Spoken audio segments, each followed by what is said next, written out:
حماد بھائی، ایک تو نرم گوشہ بھی اگر کوئی دہشت گرد کے لیے رکھتا ہے نا تو میری نظر میں تو وہ بھی دہشت گرد ہے، اگر کوئی نرم گوشہ بھی رکھتا ہے۔ اب یہ جو طالبان ہیں، ٹی ٹی پی کے جو لوگ ہیں، یہ کس کی بیعت کیے ہوئے وہاں پہ، کس کی بیعت کے نیچے وہاں پر موجود ہیں؟ کیوں ان کے خلاف جو ٹی ٹی اے کارروائی کرنے کے لیے راضی نہیں ہوتی کہ جناب ہماری بیعت میں ہمارے لوگ ہیں، تو پھر کون سا نرم گوشہ آ گیا ان کے لیے؟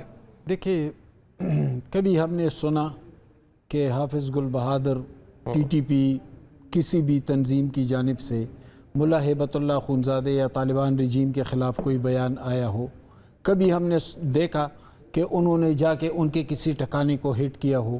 کبھی ہم نے دیکھا کہ ہیبت اللہ خونزادے، قندھار شورا یا حقانی گروپ کی طرف سے ان کے خلاف کوئی کارروائی ہوئی ہو؟ اسی جنوبی ریاستوں میں، اسی پکتیا میں، پکتیکا میں، خوست میں، ننگرہار میں، آگے ہلمند تک، یہاں پر حقانیوں کے کافی اثر رسوخ ہے، بڑے بڑے مدارس بھی ہیں، یہیں پہ گل بہادر بیٹا ہوا ہے۔ کیا اس کے خلاف کارروائی کی ان لوگوں نے؟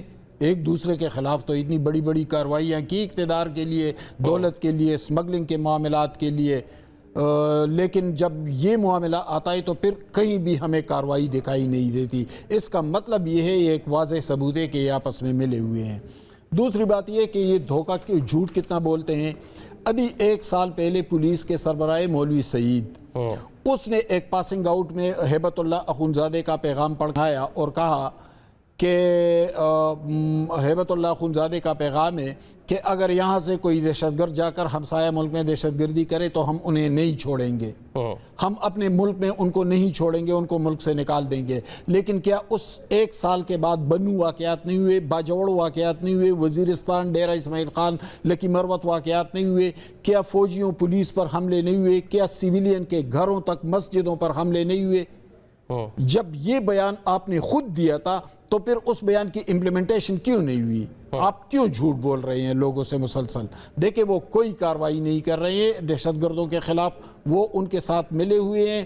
آج ایک لفظ استعمال ہوا ہے ایس پی آر بریفنگ میں کہ ماسٹر پراکسیز، تو یہ واقعی ماسٹر پراکسیز ہیں کہ ان کی پشت پر یہ لوگ بیٹھے ہوئے ہیں، اور ان کے پشت پر کون ہے؟ ان کی پشت پر انڈیا ہے۔ اور یہ میں کوئی ہوائی بات نہیں کر رہا، ابھی اسرائیل کے دورے میں نریندر مودی نے کیا کہا؟ انہوں نے تو ہیبت اللہ خونزادے کو مائی فرینڈ ہیبت اللہ کہا، اور پھر اسی تقریر کو نیتن یاہو نے بھی دہرایا۔ تو یہ ڈانڈے کہاں تک ملتے ہیں، اور اس سے نکلتا کیا ہے پاکستان کے اندر امیر دہشت گردی؟ کس کیپٹل میں موجود تھے جب لاسٹ ٹائم پورا معاملہ ہوا ہے؟ جو کشیدگی تھی وہ نیو دہلی کے اندر موجود تھے جب پوری کشیدہ ہم نے صورتحال دیکھی۔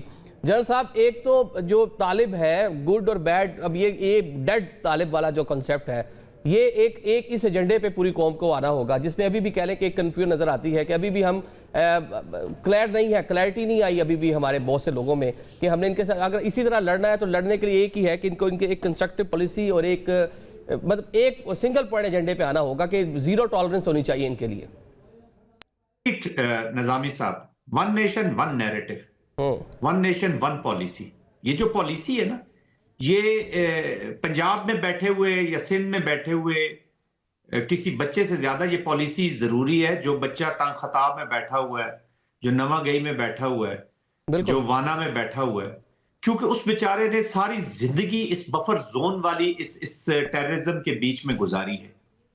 79 سے ہم نے وار دیکھی، اور پھر 2003 کے بعد تو ہم نے یہاں پہ سٹیبلٹی دیکھی نہیں۔ وہ یہ کہتے ہیں نا جی پہلے یہاں پہ فوج آ گئی ہے، فوج آنے سے یہ ہو گیا، تو وہ رشین آتے تو پھر یہاں پہ کیا حالات ہوتے نوبڈی نوز۔ اور ان کے بچے آیا کیا جب فوج نہیں تھی وہاں پہ، تو کیا یہ فوٹا کے جو بچے تھے یہ کوئی انجینئرز بن رہے تھے، یہ کوئی سائنٹسٹ بن رہے تھے؟ یہ وہاں پہ مجھے ترقی بتائے نا، امن وہاں پہ اللیگل اسپیکٹرم، جو ادھر مرڈر کرتا تھا وہاں چھپ کے بیٹھ جاتا تھا جی علاقہ غیر میں چلا گیا جی، تو دیٹ علاقہ غیر نیور ہیڈ اے گریسفل ایک اس کا امیج نہیں تھا، جس سے اللیگل نارکوٹک سارا کچھ علاقہ غیر میں چلا جائے، جو مرڈر کرتے علاقہ غیر میں کرے، which is this grace؟